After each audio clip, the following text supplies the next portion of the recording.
Okay, so very similar to the last exercise we did where we tried to figure out what the identify what the purpose of a text is. Now we're going to try to identify the author's purpose. On this specific IXL activity, there are 4 words that they really want you to know. So, just looking at, oh, there we go. So just looking at their explanation, I want to show you these 4 words, just point out to you that the purpose in which that the author is trying to accomplish in a given text, you can determine by looking at the types of words, phrases, and sentences that the author chooses to include. So basically it's saying, this is very helpful, you have to read the text to understand the purpose. Okay, thank you, IXL. Now there's 4 words that I want you to pay attention to persuade, to inform, to explain, and to describe. And we're going to go through each of these. So to persuade is, remember when we said in the last one, it's when they're trying to get you to do or believe something. So when they persuade, they state their arguments or positions directly and provide evidence to support those positions. So you should do this, and this is why. They may state their positions with words like should, must, best, or worst.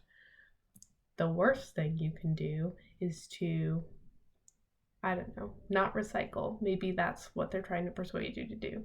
And then they would tell you why. And that's persuasive. Then they may include a call to action, such as contact your local representative today. Anything that's telling you to vote for something or that's an advertisement is persuasive because it's trying to get you to do something. The next thing is when authors try to inform you, they often provide facts, definitions, examples, and details about the history of a topic. So informing, it's less motivated than persuasive. It's not trying to get you to do something, it's just telling you about something. And then when authors try to explain, they break down a concept or process into smaller parts or steps. So explaining something, that's what I'm doing now. It's when you really break it down.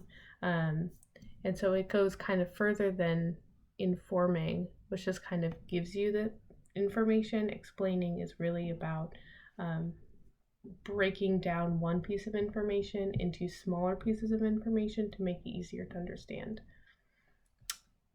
And then describe is when they use sensory details to tell what something looks like, sounds like, or feels like. So if I were to describe to you my parents' dogs, I would say, my parents' dog is very big and very fluffy and black and white.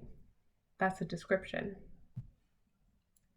So let's try that with some examples. Back to practice.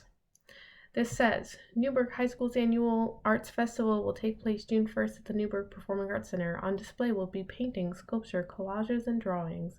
In addition to these works of arts, which will remain on display for 1 year, the festival will feature several music events. A special guest will perform a violin solo, and more than 300 students will perform a variety of instrumental and vocal selections. So it's giving me a lot of information. It's saying what will happen, it's saying what it will be like. So what is the author's purpose? Is it to explain how to get to the arts festival? No, because it's not giving me like a step-by-step directions. How do I get from my house to the arts festival? So that's definitely not it. But is it informing me about it? Yes, definitely, because it's telling me all about it. Okay. Which best shows, so this is part 2 of the same text, so I'm not going to reread it. I'm just going to read the question. It says, which best shows the author's purpose is to inform readers about the arts festival? So now it's kind of asking you why. It wants you to be able to explain why we chose that answer. First, the author provides facts about the festival, including the date, location, and types of art. Yeah, facts, information. That's probably the answer. The other one says the author highlights a contrast between visual arts and music events. First of all, they don't really do that. And second of all, really, it's just providing me information. Informing, facts. That seems to check out. All right, let's do another one.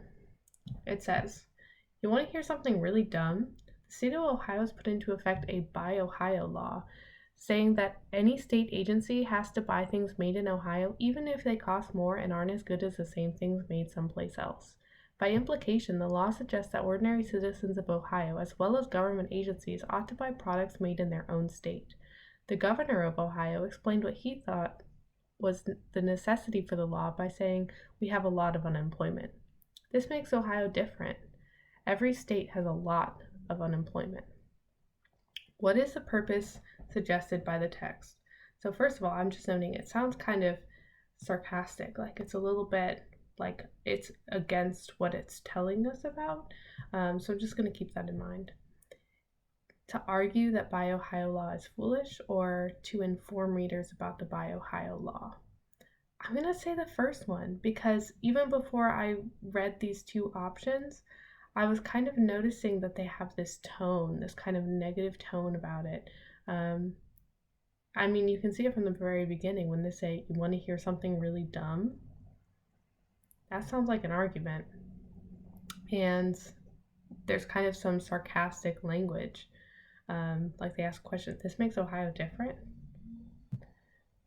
Yeah, definitely. Okay, which best shows that the author's purpose is to argue that the Buy Ohio law is foolish? The author begins by stating a negative judgment with which others might disagree with, or the author explains how the law will change the state's agency's purchasing policies. So the author does both of these things. Notice, the author does both of these things. But the question is, which one shows that the author's purpose is to argue that the law is foolish? So which one lets us know that the law is foolish?